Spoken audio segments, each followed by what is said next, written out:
That's a weird question. Do you know who probably are least happy about the Giants winning in the fashion that they won? I mean, I can't even fathom. No, who? It's going to be Giants fans. Giants fans are upset that you guys won. Some are. Why? Let me expound upon that. We've grown up in this YouTube, social media, everything's on video. Everyone wants to be viral. Like I said, when we were growing up, some of the biggest kind of like viral videos at the time in the beginning were like, like angry gamer destroys computer and stuff. And since then, we see these clips every single year of mad fans breaking their TVs, burning jerseys, crying, going on these crazy rants.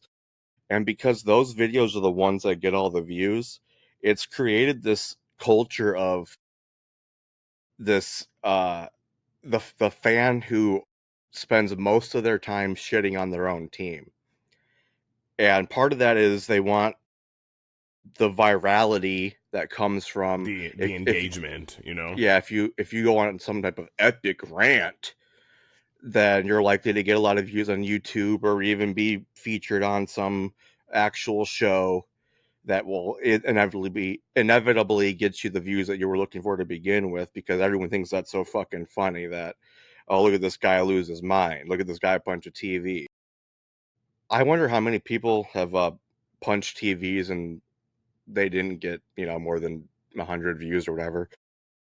But because of that, the other flip side of that is there are people that will watch like an NFL draft or whatever, and they're doing what we're doing now. We have this little sports podcast, but we've actually accepted the fact that we are not experts and don't claim to be.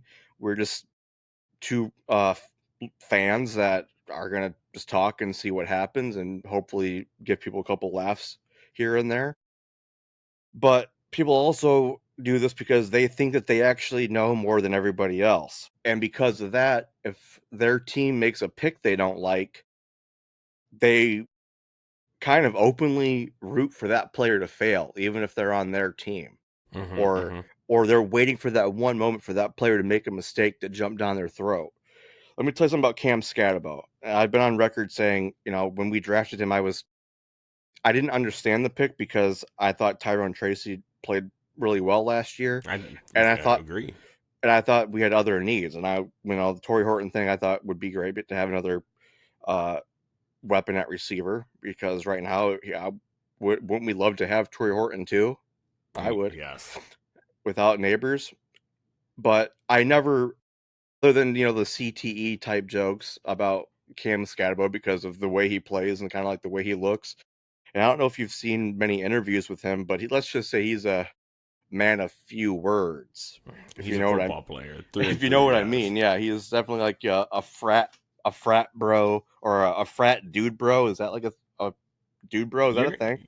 Yeah, you're within striking distance. Dude bro's a little out of season, but that'll still land with certain I don't know, corners. but he looks like a dude bro because he's just like he's aesthetically does not look like a pro football player. He is not really like physically imposing in any way. He's not tall. He's not big. He's like average Joe looking. But when he gets the ball, when that leather, like when his skin makes contact with that leather, he's a fucking demon. He goes crazy. He's fun. But there are people that if I was them, would have looked at the Saints game last week and said, "Oh, he fumbled that game away. Fuck him." I tweeted Cam Scatabo from our account, and I was like, "Dude, don't worry about that fumble. What you shouldn't have done was there was this clip of him on the sidelines, and he's like, I need new fucking gloves or something like that." I'm like, don't blame the gloves. Two hands on the ball, dude, because he was careless with the football and got punched Hmm. out. And I care more about him representing himself well, as far as not blaming his fucking gloves, which for a thing that could have been avoided if he had two hands on the ball. And I understand that you think you're about to score, somebody comes out of nowhere and punches it. I get it. I just didn't think that was a good look. There's a clip of him on the sideline basically blaming his gloves. Don't make excuses. But if I was them, I'd be like, well, see, I told you, this guy sucks. Got to get him out of here. You got to get him out of here. I told you guys. Hey guys, I told you. Remember during the draft, I said he was a fucking bum, and people Reactionary, knee do jerk that. content. Well, that and because they want to be right, so they're waiting for that player that they said they wouldn't have drafted. They would have drafted this guy instead to be like, oh, it would have been perfect. I'm like, oh, did you see Torrey Horton's touchdown last week and Cam Scatterbo fumbled? That's what they would be talking about. I don't do that because I am a what am I, Brandon? I'm a fan, You're a fan and through a and lot of through. people, a lot of people are that in name only. They don't do the shit that actual fans do. So that win last night, that was for fans like me who never trashed the Giants, especially not players. I'm a player guy. Okay. I You will do, you do. say I will say that the organization failed Daniel Jones. He didn't fail them.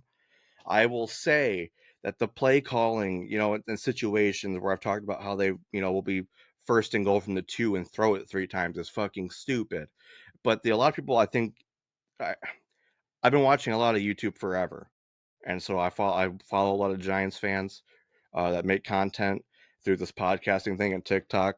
We've met, I don't know, like 24 different podcast groups that we've contacted to in some way.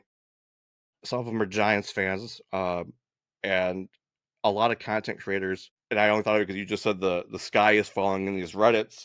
That's what they do for everything. Yep. Every time the team loses, everything is wrong, and they're telling everybody that their team sucks.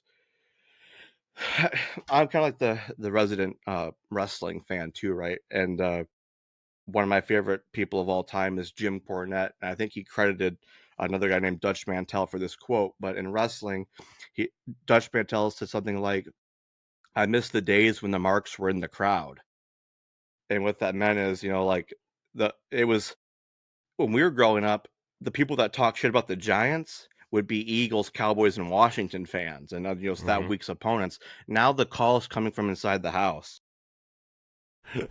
You get what I'm saying? I 100% do. We 100%. the people that bash the Giants the most are Giants fans. So why would Cowboys and Eagles and Washington feel the need to, and we just want to burn ourselves down? So these guys are marks, mostly for themselves because they want to be right. You're not a fan if you spend more time bashing your team than talking them up. Because even when the Giants are winning, 3 and 4 games a year, I'm still telling people we're going to win next week, whoever that is, or we're going to go undefeated next year and win a Super Bowl.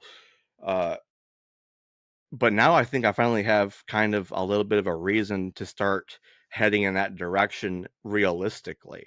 Right. So that game, fantastic game. You I'm have a not good much of time. a very good time. I was gonna say, I'm not a smoker, like cigarette wise. Like if I smoke cigarettes, it kind of makes me feel sick. But you always hear this old kind of thing about after sex cigarettes, And and you felt like you I needed it. felt like I needed a couple cigarettes after watching that game, buddy. You know what I mean? I did And as you know what? well for I hope they completely don't. different reasons. I hope they don't ban that tush push, man. I love it now. That's all. If that's all you guys can do, we'll be okay. We gave that tush a lot of push that on Thursday night. Sometimes in boxing they talk about walking your opponent down. In this context, we had to walk the tush pusher down.